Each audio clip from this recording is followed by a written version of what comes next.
कब से यह बात आउटरेजियस हो गई कि हम कहें कि जंग नहीं होनी चाहिए, जंग रुकनी चाहिए, मौतें नहीं होनी चाहिए, कत्ल नहीं होने चाहिए।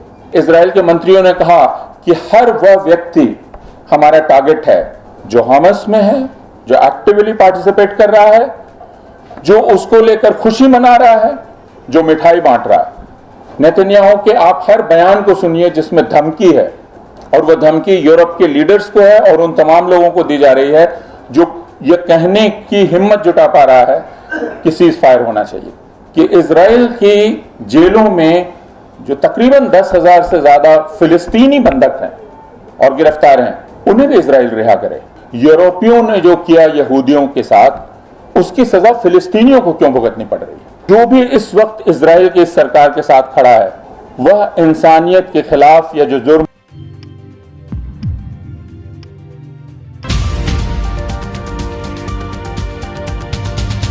मार डाला गया हो,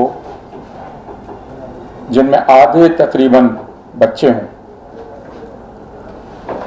जब अस्पतालों को घेर कर उन पर बमबारी की जा रही हो, गोले दागे जा रहे हों,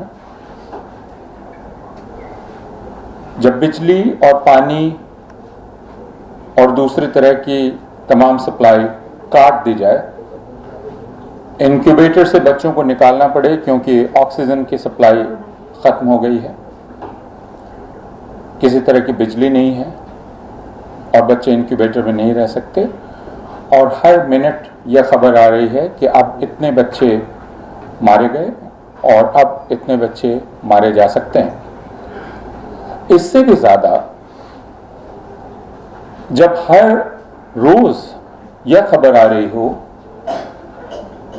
कि मेरा भाई जो अल-शिफा में डॉक्टर था या जो गजा में फला हॉस्पिटल में डॉक्टर था, जो अभी 1 महीना पहले वापस गाजा गया और उसने अस्पताल में काम करना शुरू किया क्योंकि वहां जरूरत थी, उसे मार डाला गया उसके घर में।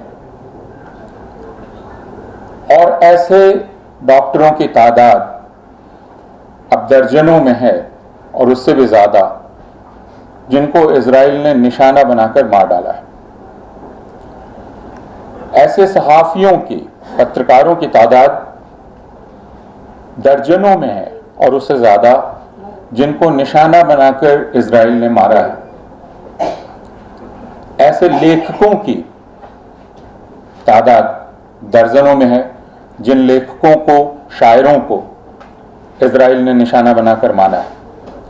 और जब मैं ये कह रहा हूं कि निशाना बनाकर मारा है, तो इसलिए कह रहा हूं कि पूरी दुनिया की सरकारें ये कहती हैं कि इजराइल के पास ऐसी टेक्नोलॉजी है जिससे वह निशानदेही कर सकती है कि कौन कहां है, और वो ठीक, जिसे अंग्रेजी में कहते हैं प्रिसीजन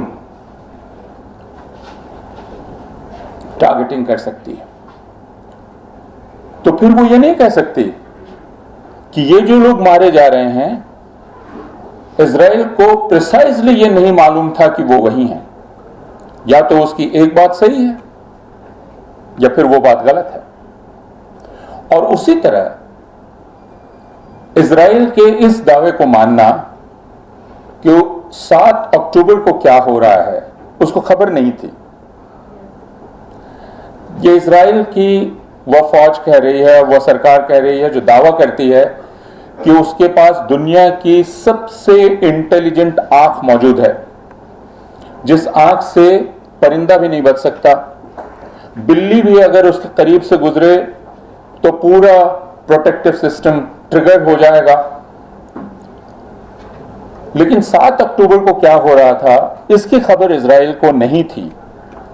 हमें कहा जा रहा है कि हम इसका यकीन करें, और उसके बाद हमें यह भी कहा जा रहा है कि हम इसका यकीन करें कि इजराइल को उसके बाद सब कुछ मालूम है कि अल-शिफा हॉस्पिटल के नीचे एक टनल है, उस टनल में हमास के लोग छिपे हुए हैं, और इजराइल का और गजा पट्टी का हर सहाफी दरअसल हमस में एम्बेडेड है, और यह कि अल-शिफा हमस का मिलिट्री सेंटर है उसको ये पता है।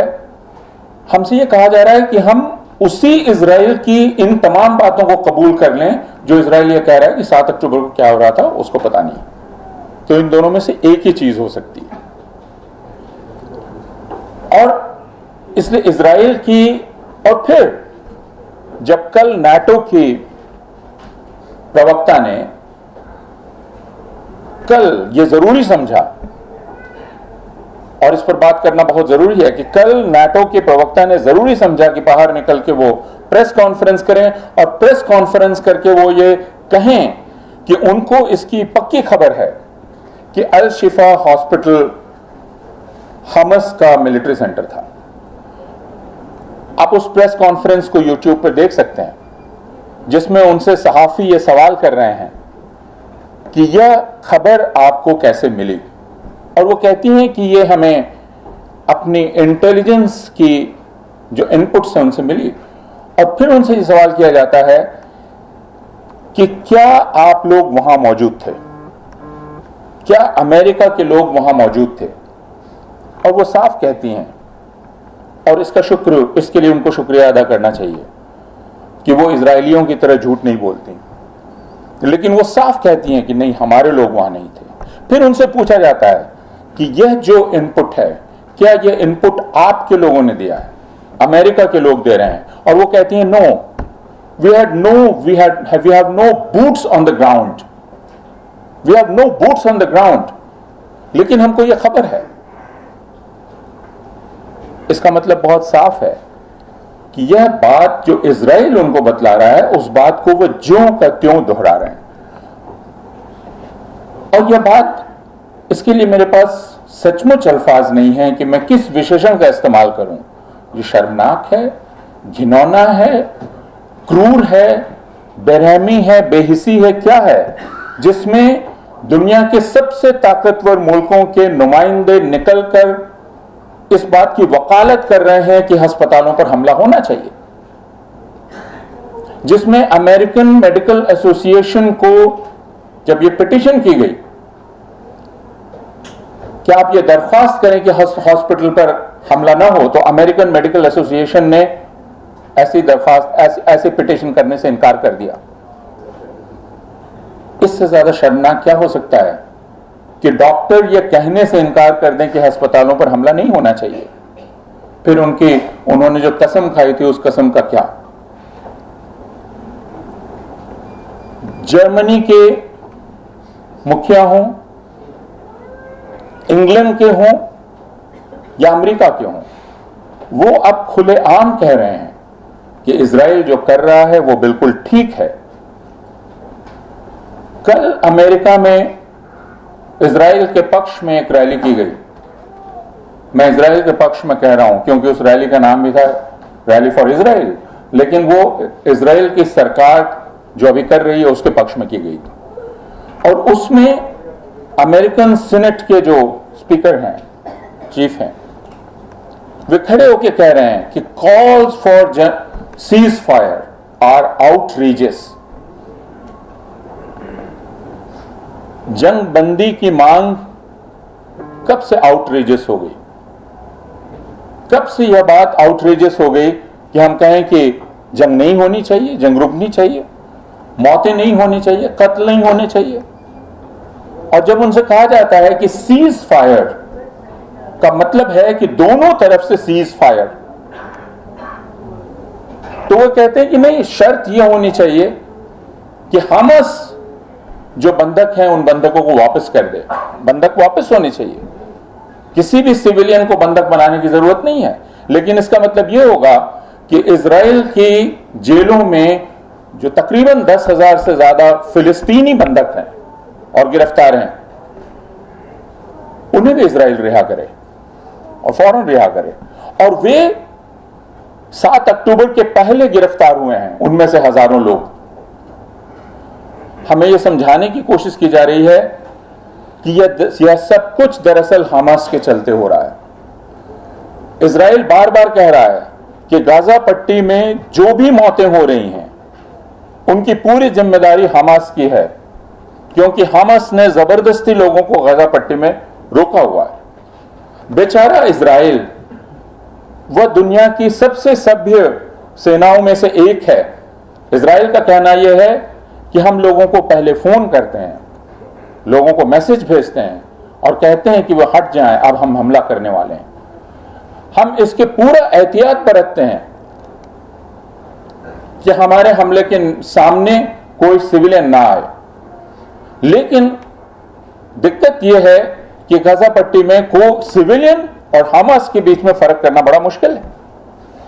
यहां तक कहा जा रहा है, जो आपने देखा कि इजराइल के राष्ट्रपति ने टेलीविजन पर बाकायदा माइन काम्फ की कॉपी लेकर कहा कि ये हिटलर की जो ऑटोबायोग्राफी है, यह आत्मकथा बच्चों के कमरे से बरामद हुई है। इसका मतलब ये कि बच्चों के कमरे से हिटलर की आत्मकथा बरामद हुई। इसका मतलब क्या? इसका मतलब कि वो लेजिटिमेट टारगेट है। आप जो आलोचना कर रहे हैं, और इसके साथ इजराइल के जो मंत्री हैं, इजराइल के नेता हैं, वे कह रहे हैं कि गाजा में कोई भी निर्दोष नहीं है। यह कहना कि गाजा के लोग इनोसेंट हैं, गाजा में कोई भी सिविलियन इनोसेंट नहीं है, क्योंकि इजराइल के मंत्रियों ने कहा कि हर वह व्यक्ति हमारा टारगेट है जो हमास में है, जो एक्टिवली पार्टिसिपेट कर रहा है, जो उसको लेकर खुशी मना रहा है, जो मिठाई बांट रहा है। हर कोई टारगेट है। और यह कहा जा रहा है कि इसलिए बच्चे लेजिटिमेट टारगेट हैं क्योंकि गाजा पट्टी में और वेस्ट बैंक में फिलिस्तीनी बच्चों को शुरू से यहूदियों से नफरत करना सिखाया जाता है। नेतन्याहू बार बार यह बयान दे रहे हैं, और यह बयान यूरोप की तरफ और अमेरिका के लोगों को सुनाने के लिए हैं, जिनमें वे कह रहे हैं कि यह लड़ाई दरअसल हम अपने लिए नहीं लड़ रहे हैं, यह लड़ाई हम आपके लिए लड़ रहे हैं, हम यूरोप के लिए लड़ रहे हैं, क्योंकि ये लोग, ये जो बर्बर फिलिस्तीनी हैं, ये बर्बर फिलिस्तीनी पहले हमें खत्म करेंगे। ये हमें छोटा शैतान कहते हैं और आपको बड़ा शैतान कहते हैं, और फिर वो आपकी तरफ आएंगे।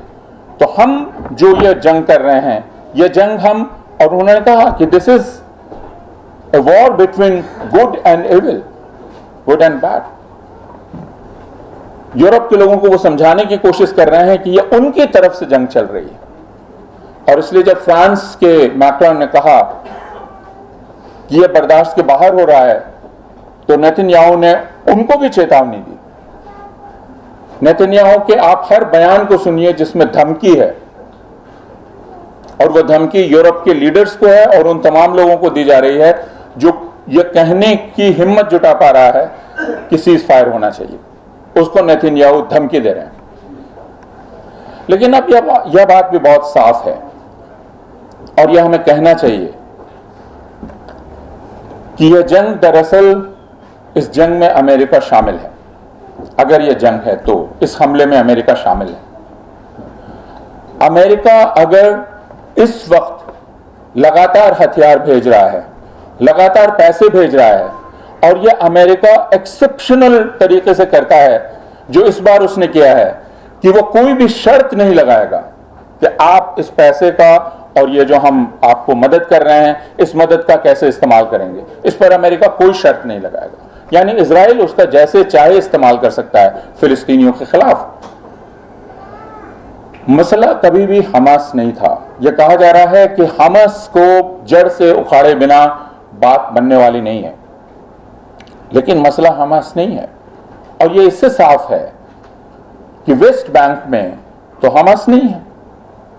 वेस्ट बैंक में तो अमेरिका और इजराइल और यूरोप की पसंदीदा सरकार है। फिर वेस्ट बैंक में क्यों लगातार फिलिस्तीनियों पर हमला हो रहा है? क्यों वेस्ट बैंक में उनको गिरफ्तार किया जा रहा है और उनको मारा जा रहा है? क्यों वेस्ट बैंक में कल आपने देखा होगा कि इजराइल के टैंक ने वेस्ट बैंक का वह स्मारक ढा दिया जो यासिर अराफात का स्मारक था? वहां कौन सा हमास है? इससे बात बहुत साफ है। और यह बात इजराइल के कृषि मंत्री ने कही, इजराइल के राष्ट्रपति ने कही, इजराइल के संस्कृति मंत्री ने कही, हेरिटेज मिनिस्टर ने, कि हमारा इरादा गाजा को पूरी तरह साफ कर देने का है, हमारा इरादा गाजा को डीपॉपुलेट करने का है। वो अब ये कह रहे हैं कि अगर अरब के मुल्कों की इतनी ही हमदर्दी है फिलिस्तीनियों के साथ, तो वो अपने यहां क्यों नहीं ले लेते हैं। और ये भी सलाह दे रहे हैं संख्या बतलाकर कि इतने इतने को बांट लीजिए आपस में। ये दबाव भी डाल रहे हैं कि सिनाई में इन सबको भेज दिया जाए और वहां टेंट सिटी लगा दी जाए और उसके बाद हम गाजा को रीमॉडल करेंगे। उनके पास नक्शा मौजूद है कि गाजा को वह कैसे रीमॉडल करेंगे। वेस्ट बैंक में लगातार सेटलर्स अपनी प्रेजेंस बढ़ा रहे हैं और उनके पीछे आईडीएफ है।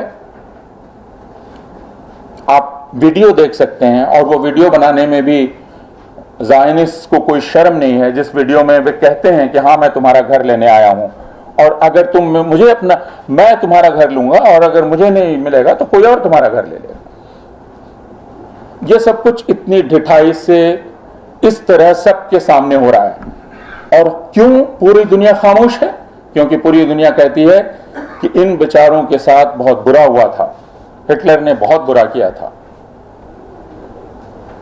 तो यह सवाल किया जा सकता है फिलिस्तीनियों की तरफ से कि यूरोपियों ने जो किया यहूदियों के साथ, उसकी सजा फिलिस्तीनियों को क्यों भुगतनी पड़ रही है। यूरोपियों ने सारे यहूदियों को जहाज में भरकर क्यों फिलिस्तीन की तरफ धकेल दिया, और क्यों अब जिस जर्मनी के शोल्स का बयान में कल पढ़ रहा था कि इजराइल कुछ भी गलत नहीं कर सकता, उस जर्मनी में यहूदी अब न के बराबर बचे हैं। और जर्मनी अपनी गिल्ट को बचाना चाहता है और दूसरे अपनी नफरत को भी छिपाना चाहता है, जो नफरत मुसलमानों के खिलाफ है। क्योंकि यहूदी तो अब वहां नहीं दिखते, लेकिन मुसलमान दिखते हैं। और इसलिए इस बहाने जो मुसलमान विरोधी नफरत है, वह नफरत भी जाहिर हो रही है और यह पूरी दुनिया में जाहिर हो रही है। और पूरी दुनिया में जो सबसे ताकतवर लोग हैं, वो इस दुनिया के सबसे कमजोर लोगों के खिलाफ खड़े हैं। और ये एक ऐसा मंजर है जो हम सब लोग देख रहे हैं टेलीविजन पर और बाकी तमाम जगहों पर। Washington post, New York times, America के टेलीविजन चैनल्स, बीबीसी और तमाम बड़े चैनल्स, ये तमाम अखबारात और चैनल्स खुले आम इजराइल का साथ दे रहे हैं, इजराइल के इस हमले का साथ दे रहे हैं। और ये एक ऐसा मौका है जिसमें हमारा भरोसा उन तमाम इदारों से उठ गया जिन इदारों के पास हम कभी दरख्वास्त लेकर जाते थे कि दुनिया के इस हिस्से में ह्यूमन राइट्स वायलेशन हो रहा है, हम आपके पास आए। हम नहीं जा सकते। यूरोपियन यूनियन, अमेरिका के सेनेटर्स, न्यूयॉर्क टाइम्स। अब न्यूयॉर्क टाइम्स में छपे किसी भी आर्टिकल की ऑथेंटिसिटी मेरे सामने क्या है?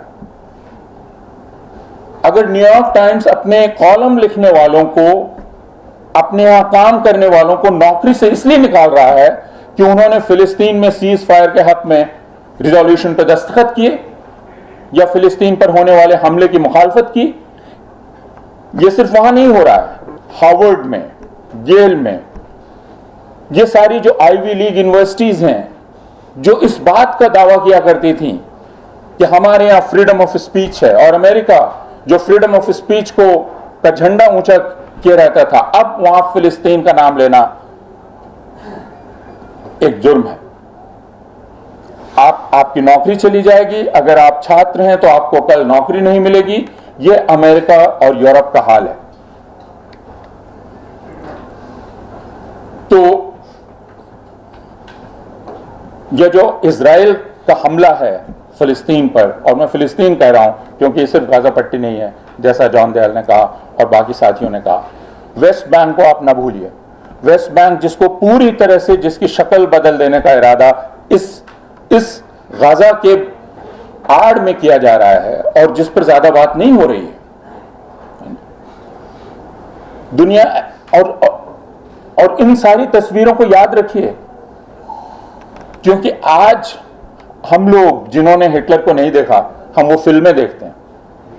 और फिल्म देखकर हम सोचने की कोशिश करते हैं कि इंसानी क्रूरता किस हद तक जा सकती है, किस हद तक वो प्लान कर सकती है, किस हद तक क्या इंसान के चमड़े से लैंप बनाने की बात सोची जा सकती है, बीमार आदमी पर एक्सपेरिमेंट किया जा सकता है। ये सब देखकर हम सिहर जाते हैं। लेकिन आज जो इजराइल के लोग कर रहे हैं, ज़ायनिस्ट कर रहे हैं, मैं इजराइल के सारे लोगों को शामिल नहीं करता, ज़ायनिस्ट कर रहे हैं, उनको देखकर हमें लगता है ये सारी क्रूरता अभी हमारे सामने हो रही है। इजराइल ऐसी फोटोग्राफ्स, ऐसी वीडियो बनाता है जिसमें वो दिखलाई पड़े कि जो लोग जा रहे हैं वो उनकी मदद कर रहे हैं, उनके सिपाही एक ज़ईफ आदमी की, एक बुजुर्ग को पानी पिला रहे हैं, और फिर उस वीडियो को दिखाया जाता है। देखिए IDF के लोग कितने हम दर्दमंद होते हैं, कितने सिविलाइज्ड हैं। लेकिन फौरन हमारे पास खबर आती है कि जिस बुजुर्ग को पानी पिलाते हुए दिखाया गया था, अगले मिनट उसको गोली मार दी गई। जिस बुजुर्ग औरत को पानी पिलाते दिखाया गया था, अगले मिनट उसको गोली मार दी गई। आज सुबह ही मैंने वह तस्वीर देखी जिसमें एक बुजुर्गवार जो अपने परिवार से बिछड़ गए थे वेस्ट बैंक में, और वो निकलने की कोशिश कर रहे थे। एक वीडियो IDF ने बनाया जिसमें ऐसा लगता है कि वो उसकी मदद कर रहा है, अगले वीडियो में वो मरे हुए हैं, उनको गोली मार दी गई। इस वक्त अगर दुनिया का कोई सबसे क्रूर निजाम है तो वो इजराइल का निजाम है, इसमें कोई शक नहीं। और जो भी इस वक्त इजराइल की सरकार के साथ खड़ा है वह इंसानियत के खिलाफ या जो जुर्म हो रहा है उस जुर्म में भागीदार है। हिलरी क्लिंटन कह रही है कि नहीं, किसी सीज फायर का भी सवाल नहीं उठता, क्योंकि आप नहीं जानते हमास क्या है। सीज फायर होते ही हमास अपने आप को रीग्रुप करेगा, रीआर्म करेगा, और यह बड़ी खतरनाक बात है। हिलरी क्लिंटन का वो बयान आप याद कीजिए जिसमें वो रूस को कह रही हैं कि आपको वॉर क्राइम्स में शामिल माना जाएगा अगर आपने अस्पतालों पर बम गिराया। आज क्लिंटन को इस बात से कोई एतराज नहीं कि अल शिफा पर और गजा के, जैसा कल तक की हमारी खबर थी कि गजा के लगभग सारे अस्पताल अब बेकार हो गए। परसों तक की खबर यह थी कि 35 में 18, परसों या 3 दिन पहले कि 35 में 18 अस्पतालों ने काम करना बंद कर दिया है। कल अल शिफा में सामूहिक कब्र बनाई गई जिसमें सैकड़ों बच्चों और औरतों को दफन किया गया। अल शिफा में लाशें भरी हुई हैं और डॉक्टर्स का धीरज जवाब दे गया है, फिर भी बहादुर डॉक्टर वहां मौजूद हैं। अल जजीरा में उस डेमोक्रेसी नाउ या अल जजीरा में मैं उस डॉक्टर का इंटरव्यू देख रहा था जिसने कहा कि मैं इसको छोड़कर नहीं जा सकता, क्योंकि आखिर मैंने पढ़ाई क्यों की है। और अगले दिन मैंने खबर पढ़ी कि उस डॉक्टर को मार दिया गया। जो मुल्क ऐसा करे उस मुल्क को अपने आप को इंसानों का मुल्क कहने का हक नहीं है। और हमारे लिए यह शर्म की बात है, हम हिंदुस्तानियों के लिए, कि हम हिंदुस्तानी जो इस दुनिया के पहले मुल्कों में थे जिसने फिलिस्तीन का वजूद कबूल किया, जिसने फिलिस्तीन की आज़ादी की लड़ाई को माना कि वह एक जायज़ लड़ाई है, आज हिंदुस्तान आधिकारिक तौर पर इजराइल के साथ खड़ा है। हिंदुस्तान युद्ध विराम के लिए, शांति जंगबंदी के लिए, सीज फायर के लिए मतदान नहीं कर पाया। उसने अपने आप को मतदान से अलग रखा। हम सबको मिलिट्री इंडस्ट्रियल कॉम्प्लेक्स और बाकी तमाम चीज़ों का पता है और उसके बारे में यहाँ बात करने की ज़रूरत मैं महसूस नहीं करता। लेकिन मेरे छात्र मुझसे ये पूछ रहे हैं कि सर ऐसा क्यों है कि दिल्ली में हम कोई जुलूस नहीं निकाल सकते फिलिस्तीन के लिए, और वे छात्र मुसलमान नहीं हैं। ये मसला मुसलमानों का नहीं है, और मैं कहता हूं अगर यह मसला मुसलमानों का भी होता तो भी बाकी लोगों को उनके साथ खड़े होने की जरूरत थी। यहूदी खड़े हैं फिलिस्तीन के साथ, थोड़ा यहूदी खड़े हैं, बाकी यहूदी खड़े हैं, और वे कह रहे हैं कि यह मसला दरअसल इंसाफ और नाइंसाफी के बीच जंग का है। यह दरअसल जुल्म के खिलाफ खड़े होने का मसला है, या आजादी और गुलामी के बीच चुनाव करने का मसला है। और दुनिया में अगर कोई भी एक मुल्क गुलाम बचा हुआ है तो बाकी आजाद मुल्कों को सर उठाने का हक नहीं। अगर दक्षिण अफ्रीका के नस्ल भेद के खिलाफ हम उसके साथ हो सकते थे तो कोई वजह नहीं कि इस वक्त हम फिलिस्तीन के आजादी के संघर्ष में उसके साथ खड़े ना हों। इसलिए अभी की फौरी मांग यह है कि युद्ध विराम हो। हम सारे लोग यहां जो इकट्ठा हैं, हम सारे लोगों को इस बात में कोई भी उलझन नहीं कि युद्ध विराम होना चाहिए। और युद्ध विराम इसलिए होना चाहिए कि कोई भी एक इंसानी मौत, इंसानी जान गंवाई नहीं जानी चाहिए। हर इंसानी जान बहुत ही कीमती है, हर बच्चे की जान हमारे लिए कीमती है। हर आने वाला बच्चा एक नेमत है और उसकी हिफाजत की जानी चाहिए। यह हमारा फर्ज है, पूरी दुनिया के सारे लोगों का फर्ज है। लोग कहते हैं कि एक बच्चा सिर्फ अपने माँ बाप के पाले नहीं पलता, उसको पूरी दुनिया पालती है। इसलिए युद्ध विराम सबसे पहली जरूरत है।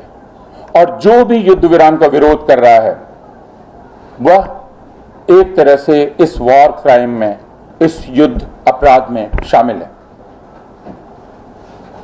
तो हम सब अभी फिलिस्तीन के अवाम के साथ हैं, हम युद्ध विराम के पक्ष में हैं और हम ये उम्मीद करते हैं कि हिंदुस्तान में जो जमहूरियत पसंद लोग हैं और जो इंसान दोस्त लोग हैं, वे सारे लोग ये हिम्मत कर पाएंगे कि निकल कर बाहर इस बात को खुले गले से कह सकें कि हम फिलिस्तीन की जनता की इज्जत के साथ सर उठा के खड़े रहने के हक के साथ खड़े हैं। और हिंदुस्तान को भी उन मुल्कों की कतार में शामिल होना चाहिए जो मुल्क अभी फिलिस्तीन के साथ खड़े हैं। इतिहास फैसला करता है और इतिहास फैसला करेगा, लेकिन हम इतिहास के भरोसे अपने आप को नहीं छोड़ सकते, हमें भी फैसला करना होता है। और इस तरह हम भी अपने आप को आईने में देखकर नजर उठा पाएंगे कि नहीं, सवाल इसका भी है। तो इस वक्त चर्चा का वक्त नहीं है, इस वक्त युद्ध विराम की मांग करने का वक्त है। फिलहाल इस वीडियो में इतना ही दोस्तों। आपसे निवेदन है कि आप हमारे चैनल को सब्सक्राइब जरूर कीजिएगा ताकि आपको वो खबरें पहुंचती रहें जिनको गोदी मीडिया नहीं दिखाता है, वो हम आप तक पहुंचाने की कोशिश करते हैं। फिलहाल इस वीडियो में इतना ही, हमें दीजिए इजाजत। आगे फिर मुलाकात होगी आपसे किसी ऐसी खबर के साथ। तब तक के लिए जय हिंद, धन्यवाद।